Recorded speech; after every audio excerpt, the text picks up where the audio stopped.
सर्वसम्पदां लोकाभिरामं श्रीरामं भूयो भूयो नमाम्यहम्। रामाय रामभद्राय रामचन्द्राय वेदसे रघुनाथाय नाथाय सीतायाः पतये नमः। ప్రపంచంలో మానవ సమాజము సాంఘిక జీవనము కలిగి ఉంటుంది. ఈ సాంఘిక జీవనానికి కొన్ని విలువలు, పద్ధతులు, నడవడిక, ఆచారము, సాంప్రదాయము ఇవి కావాలి అనుకున్నప్పుడు దానికి ఒక మతము ఏర్పడుతుంది. అలా ప్రపంచంలో చాలా మతాలు ఉన్నాయి. ఏ మతానికైనా ఆ మతంలో ఉండేటువంటి వాళ్ళందరూ కూడా ఆ మతాన్ని గురించి తెలుసుకునేది, ఆచరించేది, అందులో కొనసాగేది ఆ మతానికి చెందిన ప్రార్థనా స్థలము వల్ల. ఒక ముస్లిం ఒక మంచి ముస్లింగా ఎక్కడ తయారవుతాడంటే మసీదులో బోధనలు విని. ఒక క్రైస్తవుడు మంచి క్రైస్తవుడిగా ఎక్కడ తయారవుతాడంటే చర్చిలో బోధనలు విని. మరి హిందువు ఒక మంచి హిందువుగా ఎక్కడ తయారు కావాలా? దేవాలయంలో. మరి దేవాలయం ఎవరి చేతుల్లో ఉంది? ప్రభుత్వం చేతుల్లో. ప్రభుత్వం ఎవరిని తయారు చేస్తుంది? ఎవరు అధికారంలో ఉంటే వాళ్ళకి అనుగుణంగా ఉండేవాళ్ళని తయారు చేస్తుంది. ఇక్కడ హిందువులు తయారు కాదు, ప్రభుత్వానికి అనుగుణంగా ఉండేవాళ్ళు తయారవుతారు.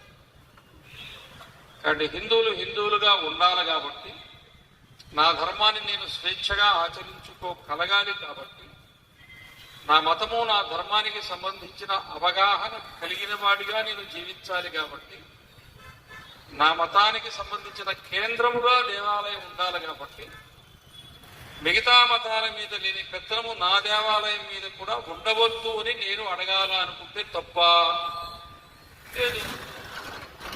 అదే ఈరోజు మనం చేస్తూ ఉన్నది. మనం డిసెంబర్లో ఉన్నాం. పోయిన డిసెంబర్లో ప్రపంచం అంతా బాగా నలుగుతున్న విషయం, వినబడుతున్న విషయం ఏమిటంటే అయోధ్యలో బాల శ్రీరామచంద్రుని ప్రాణ ప్రతిష్ఠ. అవునా? అయోధ్యలో కాదు, ఎదురుగా ఉండే ఆంజనేయ స్వామికి కూడా ప్రాణ ప్రతిష్ఠ చేశారు. సకల చరాచర జగత్తులో ఉండే 84 లక్షల జీవరాశులకి ప్రాణము పోసే భగవంతునికి కూడా ప్రాణ ప్రతిష్ఠ చేసే మంత్రశాస్త్రాన్ని, ఆగమ శాస్త్రాన్ని వేదము మనకు ఇచ్చింది. ఈ భూమి మీద ఎన్ని మతాలైనా ఉండవచ్చు కాక, ఎదురుగా ప్రాణముతో ఉండే దేవుడిని ప్రత్యక్షంగా ఉంచుకుని పూజించుకునేటువంటి పూజా విధానము కలిగిన ఏకైక మతము హిందూ మతము ఒక్కటే. అసలు పుట్టుకతోనే హిందువులకు లక్షణం కలిగి ఉన్నారు. అప్పుడప్పుడే నడుస్తూ, అప్పుడప్పుడే మాట్లాడుతూ, అప్పుడప్పుడే ఊహ తెలియని వయసులోనే వీధిలో ఆడుకుంటూ కాలు ఎట్ట పెట్టి, మట్టి అట్ట పోసి, మట్టినట్ట తట్టి, కాలు తీసేసి, గూడులు చేసి, పువ్వు పెట్టి, దండం పెట్టి, ఇది దేవాలయమును భావించడం ఉన్నదే. అది నీ రక్తంలో, నీ డిఎన్ఏలోనే వచ్చింది. దేవుడు, దేవాలయం అనేది నీ హైందవ జాతి పేటెంట్ రైట్. అవునా కాదా? అవునా కాదా? అవునైతే అవునని చెప్పండి, కాదైతే కాదని చెప్పండి. ఎంతకాలం తాడేపల్లి గుడి అయితే మాత్రం బెల్లం కొట్టిన రాయిలాగా ఉండదు.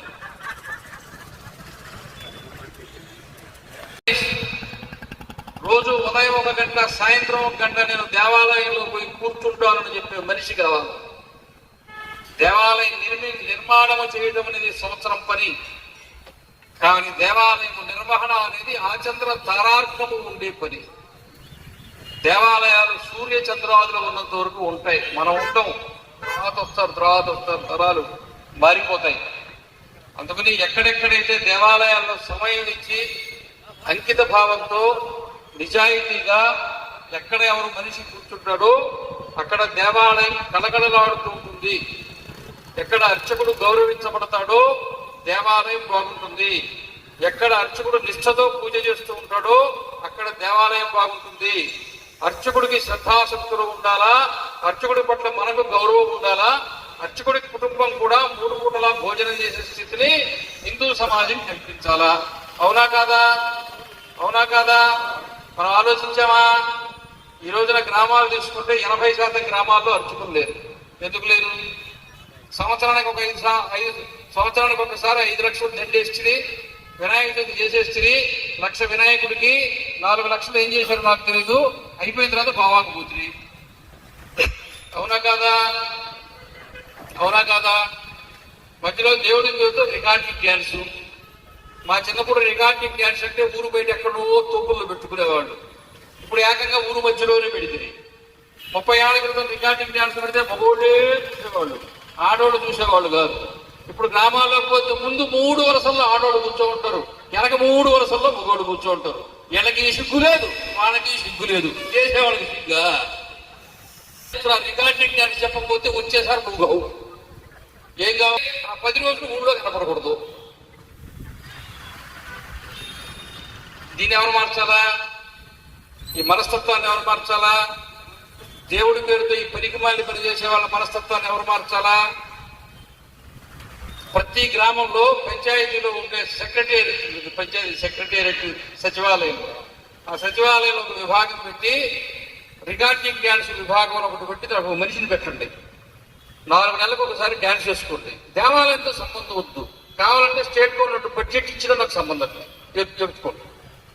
కానీ రాముడి పేరుతోటి, శివుడి పేరుతోటి, వినాయకుడి పేరుతో దుర్మార్గం ఏంటి? చేయొచ్చా?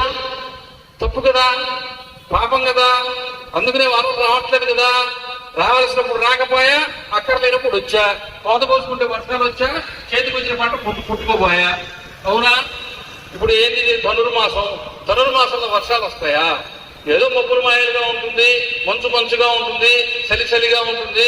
పొద్దున్నే దేవాలయం పోతే చక్కెర పొంగలు పెడతారు, వేడివేడిగా నాకుని మూతి కాచుకుని వచ్చాను చిన్నప్పుడు. ఇప్పుడు అల్పపీడనం, బంగాళాఖాతంలో అల్పపీడనం. అప్పుడు పోతే పాయసం పెట్టి ఇప్పుడు అల్పపీడనం వచ్చాను.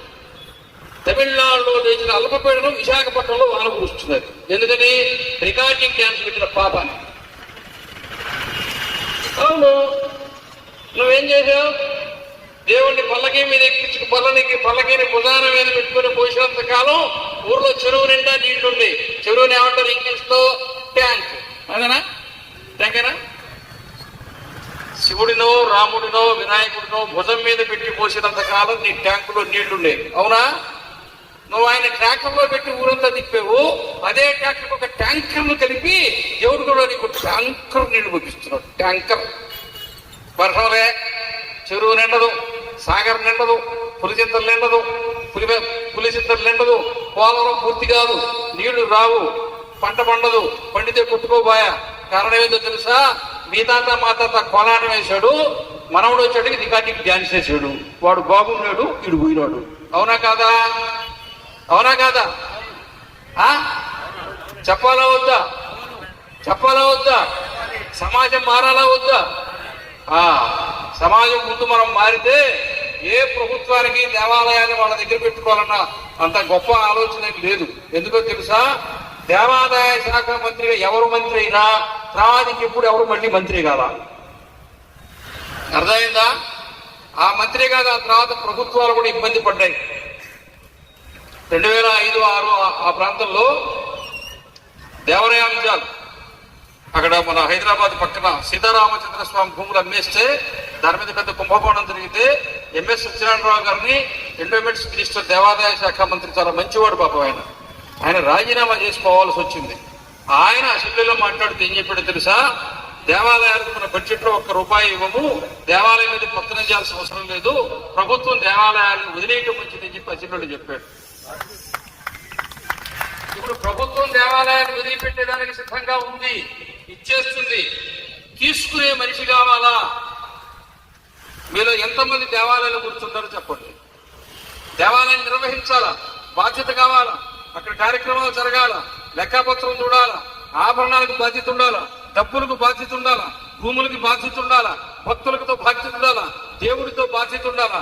అందరితోటి బాధ్యతగా వ్యవహరించేటువంటి ఒక గురుతరమైన మహత్తరమైన బాధ్యతను భుజస్కంధాల మీద పెట్టుకునే ఆచరణాత్మకమైన క్రియాశీలమైన హిందూ సమాజం కావాలి. ప్రపంచంలో దేవాలయాలు ఉన్నాయి. ఇస్కాన్ ఇస్కాన్ దేవాలయాలు చాలా చక్కగా నిర్వహించబడుతూ ఉన్నాయి ప్రపంచంలో. 1000 కోట్లకు తక్కువ ఏ దేవాలయం కట్ల. దాని తర్వాత స్వామినారాయణ ట్రస్ట్ 800 సంవత్సరాల పాటు భారతదేశంలో దేవాలయాలు కూలగట్టడమే సిద్ధాంతంగా పెట్టుకున్నటువంటి సౌదీ అరేబియా దేశంలో 800 కోట్లతో స్వామినారాయణ ట్రస్ట్ వాళ్ళు దేవాలయం కడితే దాని ప్రారంభోత్సవం ఆ దేశపు సుల్తాన్ చేశాడు, ఈ దేశపు ప్రధానమంత్రి పోయినాడు. శ్రీరామచంద్రుడి రోజున అయోధ్యలో ఊరికే వచ్చి కూర్చోలా. అది త్రేతాయుగమైన ఇది కలియుగమైన ధర్మము దాని ప్రవర్తన ఒకే రకంగా ఉంటుంది. ఎలాగో తెలుసా? వాలిని చంపి సుగ్రీవుణ్ణి కూర్చోబెట్టిన తర్వాత, రావణాసురుని చంపి విభీషణుని కూర్చోబెట్టిన తర్వాతనే శ్రీరాముడు అయోధ్యలో వచ్చి కూర్చున్నాడు. అవునా? అవునా? సౌదీ అరేబియాలో దేవాలయం కట్టించిన తర్వాతనే 200 సంవత్సరాలు ఈ దేశాన్ని బానిసలుగా చేసి పరిపాలించిన రాక్షసులు బ్రిటిష్ వాళ్ళ రాజధాని లండన్ లో బకింగ్హామ్ ప్యాలెస్ లో ఋషి సౌరికైనటువంటి హిందువు ప్రధానమంత్రి భార్యాభర్తలు కలిసి దీపావళి పండుగ చేసిన తర్వాతనే శ్రీరాముడు అయోధ్యలో వచ్చి కూర్చున్నాడు. ఇక అనుమానమా? మరి ఇవన్నీ తెలుసుకోవాలో వద్దా? ఏం జరుగుతుందో తెలుసుకోవాలో వద్దా? ఎందుకు? తెలుసుకున్న తర్వాత నువ్వేం చేయాలో నీకు బోధపడితే నువ్వు ఆ రకంగా చేస్తావు కాబట్టి అన్ని తెలిసి. కాబట్టి ఈ రకమైనటువంటి 10 అంశాలు ఇమీడియట్ గా చేయమని రిక్వెస్ట్ చేస్తూ ఆలయాలకు స్వతంత్రత ఇవ్వమని కోరుకుంటున్నాం.